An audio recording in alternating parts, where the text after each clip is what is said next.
Typically, when a project is trending, thousands of traders and buyers desire a piece of the project, either to collect it or to trade it for a profit.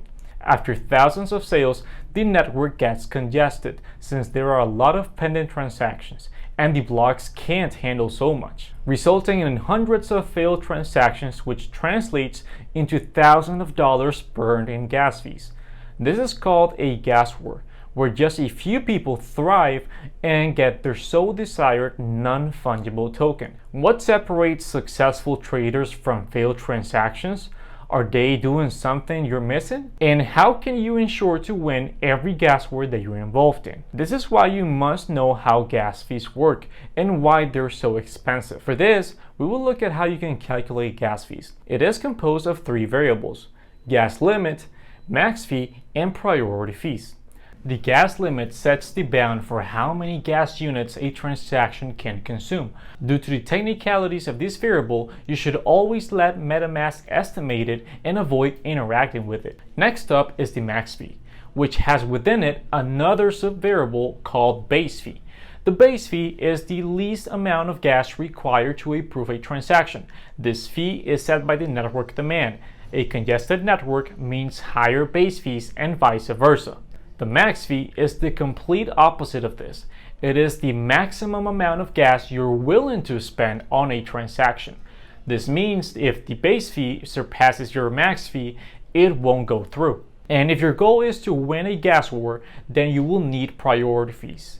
The main purpose of priority fees is to tip the validator to complete your transaction faster. You can use gas fee trackers like blocknative.com to check all these variables live and update them so you can be in front of the pack. Both the max fee and priority fees are in Gwei units. Gwei is the unit that represents a billion of an ETH, used to pay for each computational gas unit consumed during your transaction. So in the next gas war that you're involved in, make sure to utilize max and priority fees so you can have high probabilities of landing an NFT sale. We will look at three scenarios of how you can use these variables, starting by scenario number 1. Now picture this.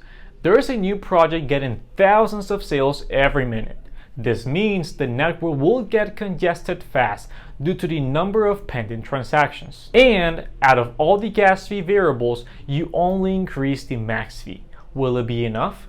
Most likely not. If you only increase the max fee, it will increase the maximum amount of gas you're willing to spend.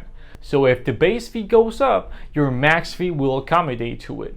But validators won't prioritize your transaction. This leads us to scenario number 2. Say this time around you only increase the priority fee.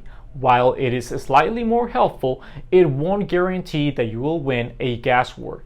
Despite incentivizing the validator to prioritize your transaction, if the base fee increases higher than your max fee, your priority fee will be reduced to maintain the absolute limit set by your max fee.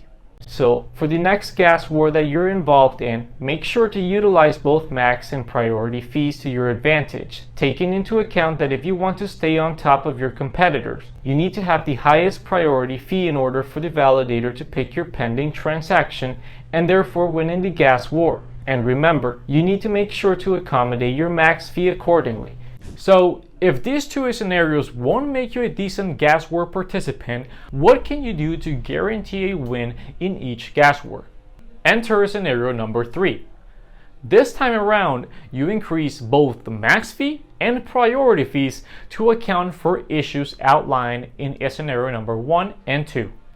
Now you have accounted for base fee increases, and you have also offered validators an incentive to prioritize your transaction. Now there are two primary reasons why gas fees are so expensive in the Ethereum blockchain. If the ETH price is $2,000, your gas fee will be $40.